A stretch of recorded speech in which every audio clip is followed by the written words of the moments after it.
લોકમત ન્યૂઝમાં આપનું સ્વાગત છે। ડભોઈ પોલીસ વિભાગ દ્વારા બેટી બચાવો બેટી પઢાઓના ઉદ્દેશને લઈને લોકોમાં જાગૃતિ લાવવાના પ્રયાસ સાથે એક નાટ્ય પ્રયોગનું આયોજન કોલેજના ઓડિટોરિયમ ખાતે રાખવામાં આવ્યું હતું। ડીવાયએસપી આકાશ પટેલ સહિત પીઆઈ એટી પટેલ સહિત પોલીસ સ્ટાફ તેમજ ડભોઈ નગરની મહિલા આગેવાનો તેમજ નગરજનો ઉપસ્થિત રહ્યા હતા। ડભોઈ વિસ્તારમાં મહિલા સુરક્ષાને લઈને લોકજાગૃતિના ભાગરૂપે ડભોઈ પોલીસ પરિવાર દ્વારા એક નાટ્ય પ્રોગ્રામનું આયોજન કરવામાં આવ્યું હતું।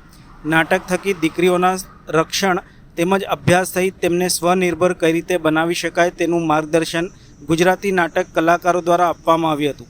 આ કાર્યક્રમમાં Dabhoi DYSP Akash Patel, PI AT Patel, PSI LH Gohil, PSI JG Vaghela, PSI Rathwa સહિત તમામ પોલીસ સ્ટાફ હાજર રહ્યો હતો।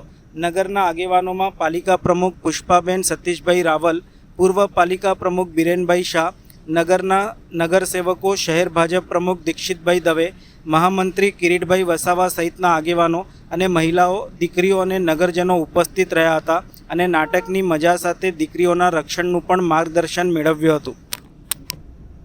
નીકળી ગઈ હતી, એનું કાર્બોરેટર નીકળી ગયું હતું, એટલે મારું હૃદય હજી સુધી આ લીમડાના સ્પેર પાર્ટ મેં સંગ્રહી રાખ્યા છે અમારી યાદગીરીમાં। પ્લેટ અને ઓછું પીછી